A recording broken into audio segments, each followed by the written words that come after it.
Steve Coogan and Michael Winterbottom are in studio with us. Greed comes out in theaters this Friday, February 28th. Congratulations on the movie, too, guys. It was funny, but at the same time, it was like a kick in the chest over and over. And I think it's even going to play to an American audience better because, you know, we've almost invented this kind of bad behavior. Yeah, that's interesting because the whole the sort of the America's interesting insofar as, you know, there's this idea of the American dream where everyone wants to be rich and successful, and at the same time you've got something where there's such a yawning chasm between those the sort of post-industrial landscape where they're jobless and then there's sort of ostentatiously rich, that it's starting to look a little distasteful. Yes. And people are starting to talk about it a little more. So. Well, you know, I was just in Los Angeles last week. The homelessness in Los Angeles is through the roof. I mean, people are basically almost tent cities. But now that is in every city. It used to be New York would have homeless. But now you go to a smaller town like Austin, Texas, St. Petersburg, Florida, and there's plenty of homeless folks. Yeah. Stunning. Stunning stuff to see. But we have elected a president who was a branding guy from day one, his daughter from the fashion industry as well, and it is almost the same story. Well, I think Michael's film really is something that tries to, you know, there's a narrative, isn't there? The sort of Trump narrative, which is, you know, you work hard, you do well, you get paid lots of money, you deserve it all. If you're rich, you deserve everything, right. And there's nothing nefarious. And if you had to cut a few corners, that's okay too. That's all part of the way to the way to live your life. And of course, what the film Greed does is try to sort of shine a light on how the super rich have a very obvious symbiotic relationship with the super poor. Right. Yeah. And even though I think what Michael does well is that he sort of tells a story like that in an entertaining way. So something that we ought to contemplate, something we ought to think about, but it's not like homework. Right. It's there's a way we can talk about this stuff in a way that's grown up. And not boring. Well, I always thought the fact that some things that we go, well, it's their money, you know, they can do this, they're super rich. But if you ever went to a restaurant and saw someone eating an entire ham, you know what I mean? You'd be like, you're gross. You know what I mean? But we don't do that when we see somebody with a $380 million yacht, which is insane. I think that's something interesting, the way it's sold to people. That we have to somehow worry about taking money away from rich people. There's a lot of concern about that. It comes up in politics a lot, where they're like, well, we shouldn't be doing that. They as though we're concerned about their well-being for paying their taxes. Well, I think that narrative has a lot of traction, that they need to keep their money, because the people who are helping support the message are the people with the money, and the people who want to have a different perspective generally aren't super rich. So the super rich also often control the media and the you know, all the different ways of getting their message across. So you're never going to get a balanced argument about that. What made you, Michael, have the idea for this? To be honest, there's a guy called Philip Green who owns brands like Topshop and lots of other brands in Britain. He's like the most famous retail fashion kind of billionaire in Britain. And he had a lot of bad publicity because one of his brands went bankrupt. So there's a lot of kind of talk about that. Yes. And I was talking to a journalist who told me lots of funny stories about him. And it just felt like that kind of character. So Steve plays the kind of character, a fictional character, Rich McCready, who's like, you know, who's been very successful, but has had this problem. One of the brands gone bankrupt. So he decides to throw a kind of lavish party, Roman themed party, to sort of show he's still the king of the high street. It just felt like that'd be a funny way into the retail fashion industry, which is a huge industry. You know, it employs tens of millions of people around the world. 80% of the women, most of them working in countries like Sri Lanka, where we filmed, where the women we were filming with were getting paid £4 a day. But it's owned by billionaires. You know, the guy who owns Zara is worth $60 billion. The guy who owns H&M is worth $20 billion. The Walton family own Walmart, which obviously do other things besides clothes, but they sell a lot of clothes. They're worth about $180 billion. So the people at the top are making this huge amount of money from clothes that are being made by women who are getting paid almost nothing. And it felt like that's a world that could be entertaining and funny, but also make you think about, well, is this really what we want? Is this really how we want to, when we buy clothes, we really want to be buying them from women who are getting paid so little? And all of us are involved in that, whether we know it or not. If you're buying a pair of pants, you're involved in that. Also, I think what's so interesting about fashion is not necessarily the best piece of clothing is the most expensive. You know what I mean? It's all done through marketing.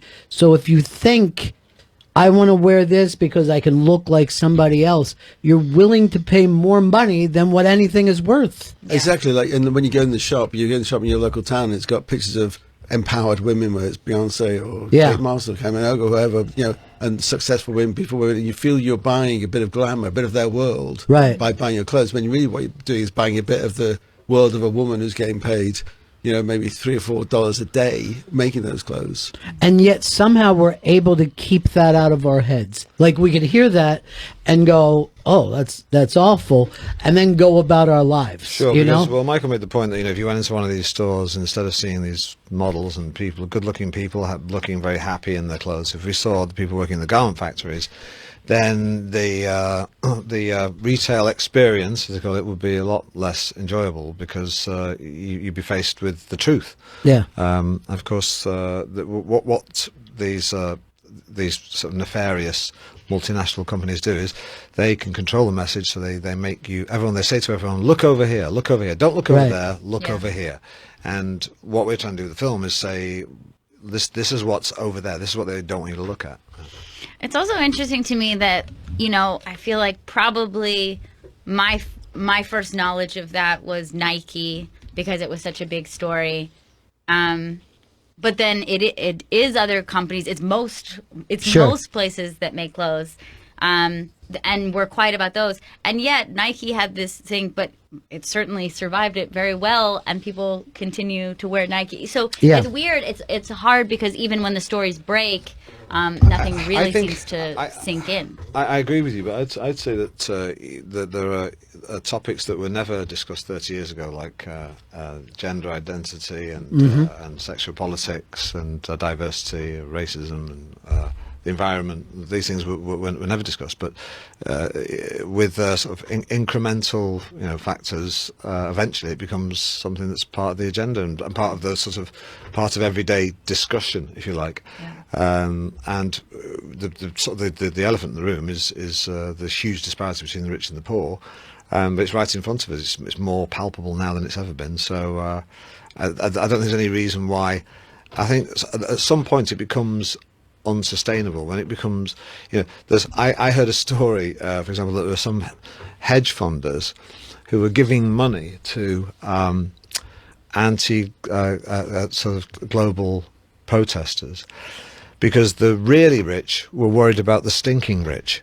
Because they thought that they would spoil the party for them, and it was that it's even unpalatable to what we would think are obscenely rich is that they find the stinking rich just a bit too much, and they're going to ruin it for them. So it's like they're going to give capitalism a bad name. Sure. I remember that when Lifestyles of the Rich and Famous started in the 1980s, I think that was the first time that we started to see that kind of porn, that, you know what I mean, luxury porn.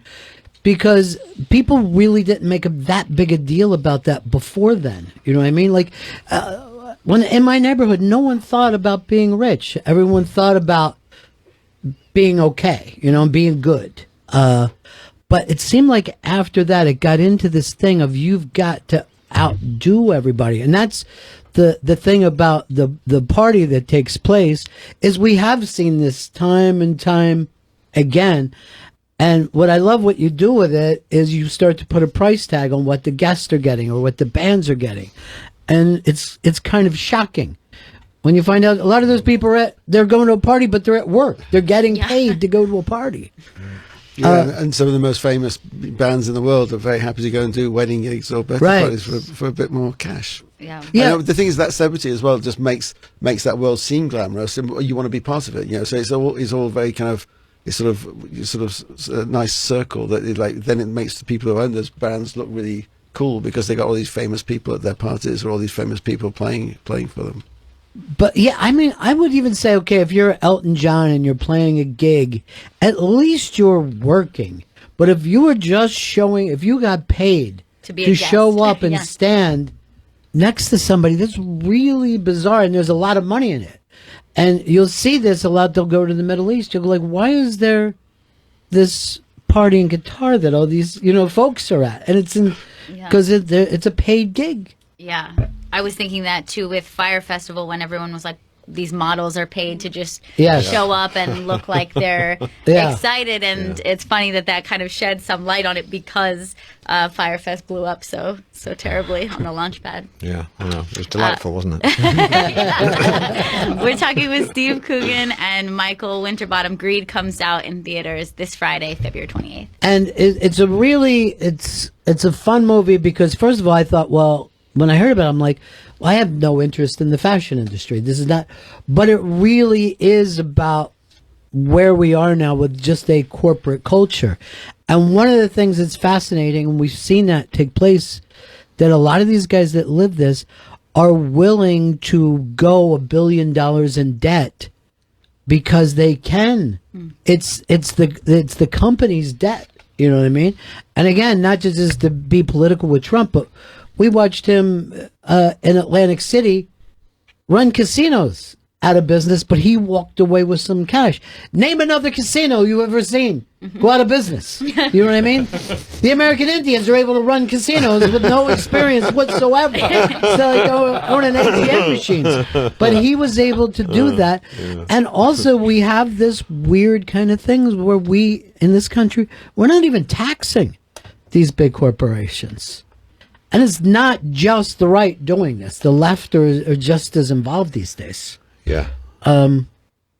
But you think, Sam, that this is something that it's not going to change overnight, but if more and more people are thinking about it. Yeah, a film is not going to do it. Yeah. But I mean, it's about timing, isn't it? And it's also about whether people are ripe to have that discussion. And these things come in waves sometimes, and it depends what's happening in the environment, what people are feeling. Trump's success, when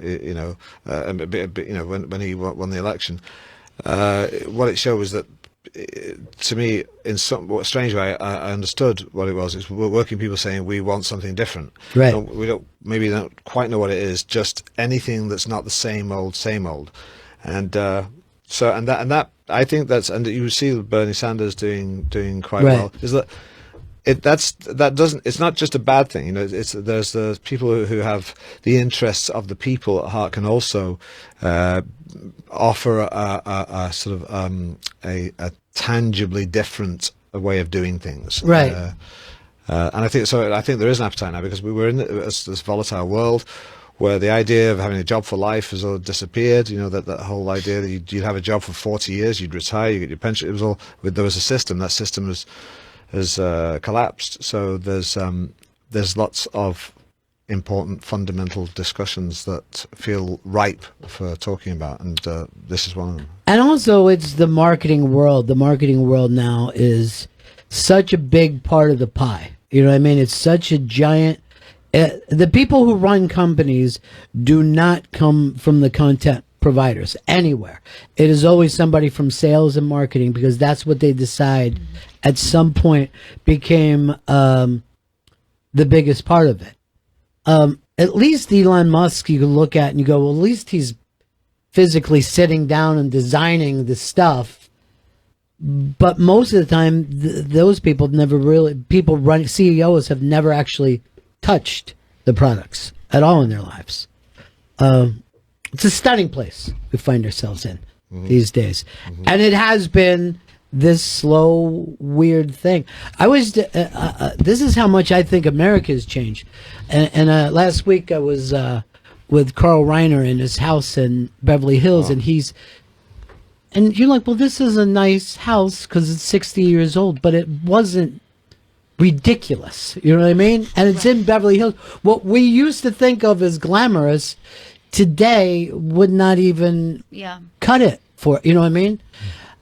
But we've all changed somewhere along. We're all buying into this attitude. I think we're also very comfortable kind of with that idea of marketing, of how much we're sold things all the time, that you just accept it. I was saying earlier that I think it used to probably be more subtle, that we're like, we don't want to seem tacky, like we're trying to right. And now I think everyone is aware and is like strangely numb and comfortable with being sold the idea of celebrity or the idea of glamour or luxury right. at all times.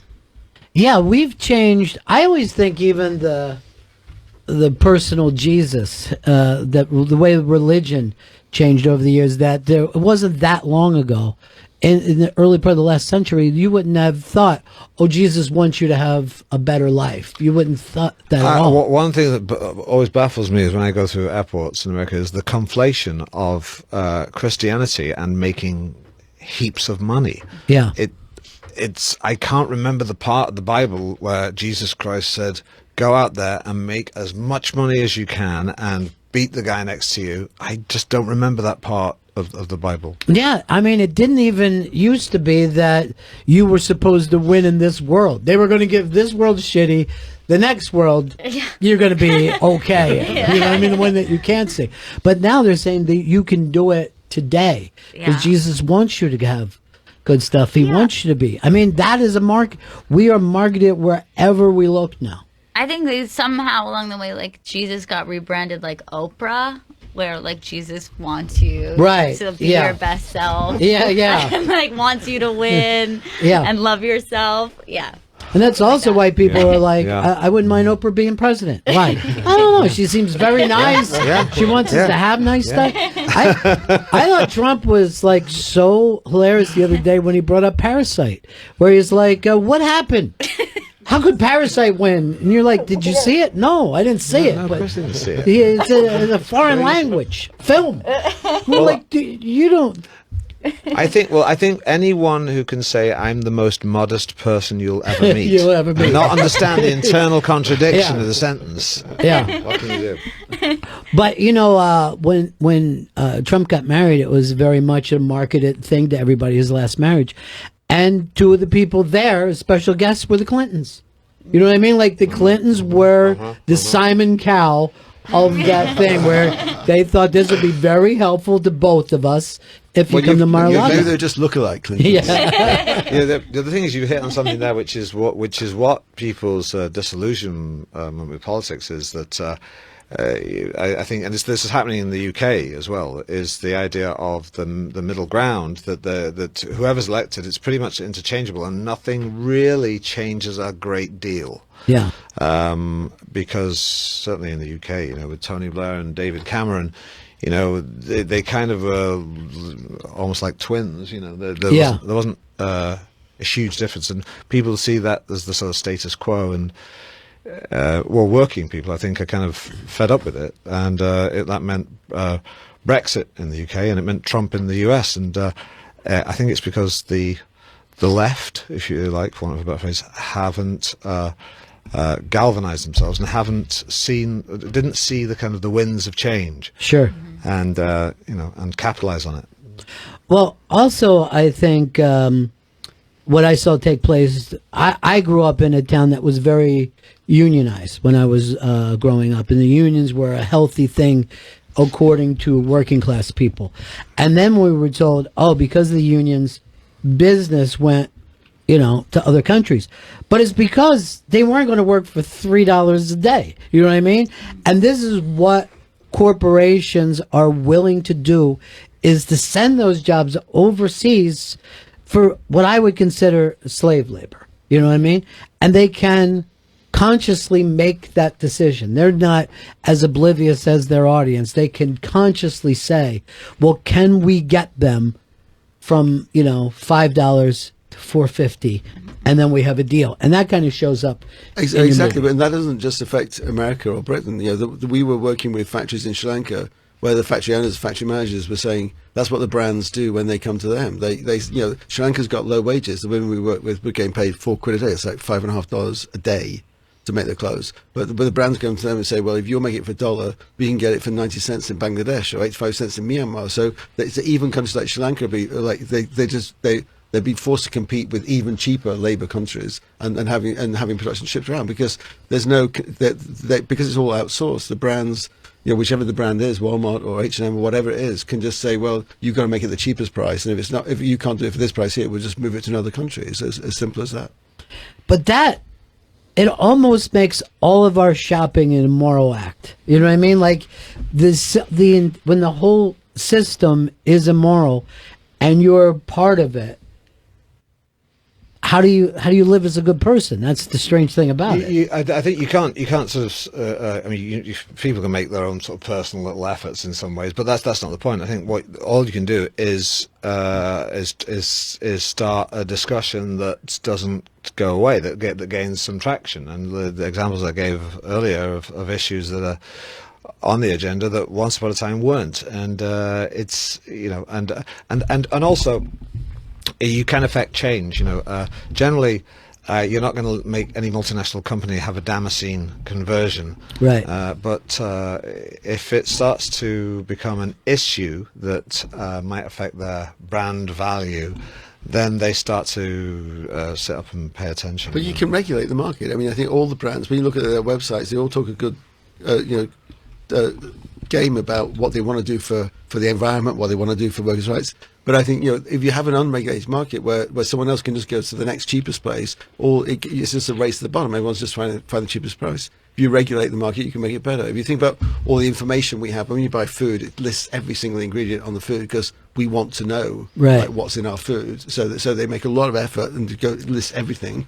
But they could just easily list how much people are getting paid on an item of clothing. That'd be easy. They don't because they think we don't care. And it's like we have minimum wage rates in our countries. You could easily regulate. For the clothes we buy as well. It's just a choice. It's a choice we make, and it probably would benefit all of us. We just made a different choice.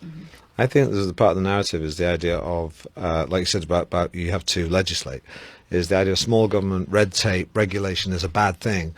Regulation and inverted commas red tape, which is it's these terms coined by the people who control the message, these big multinational companies. Red tape is why we don't send kids up chimneys anymore. Sure. That's what we call regulation is to stop workers falling into furnaces because they're not protected properly. These are fundamental human rights that the message is twisted so it looks like meddling bureaucrats, and that's the narrative that's pushed the whole time. And and that only means in our country. We don't know whether a kid's falling down a chimney in Sri Lanka. Right. You know what I mean? Because we can put that out of mind. But both, this is how not far away it is. Both my grandmother and my great-grandmother on the other side were children working in factories in this country. My grandmother went to work at 11 years old with toothpaste caps, right? Because she had the little fingers that could do it. And then she had Alzheimer's come on very early in life because she was breathing in whatever kind of stuff. Sure. And that was, 2 generations away from me. Yes. 3 from you, Gail. So, it's not like that hadn't happened. And also we have regulations, and we all feel good that we can buy mayonnaise without going, I hope I don't die from putting, you know what I mean? Exactly, We're willing to say, all the red tape that you could possibly do. Yeah. And just think, you're not concerned when you buy food. But again, I also think there's like this weird sickness that because, like you said, that they resell to us, that we don't want to, put shackles on the rich because there's this strange idea that maybe that could be you one day. I don't know what, you know what I mean? Like what that idea is like, let them enjoy the fantasies. Let them enjoy their yachts and their, it's that'll be us. Yeah. I'll make it. By the way, despite the way we're all talking here, it's a hilarious movie. It's very funny. There's so many laughs in this movie. There really are. And like you said, you could take, we've seen these kind of parties time and time again. If you watch Entertainment Tonight, you're going to see a party like this once or twice. we throw these kind of parties here. Yeah. You know what I mean? We have parties in this building that somewhat resemble, and I think Coldplay has played them.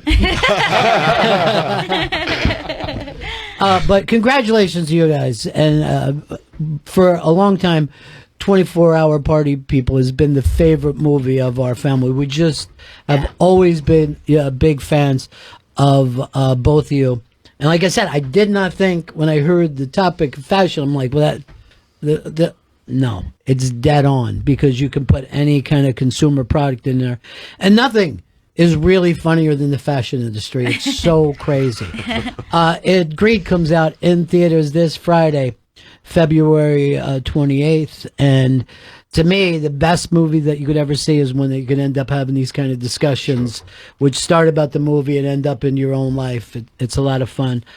Steve Coogan and Michael Winterbottom, great to meet you guys. Congratulations. Thank you. Good Thanks to see so you much. again. Thank you. See you next time.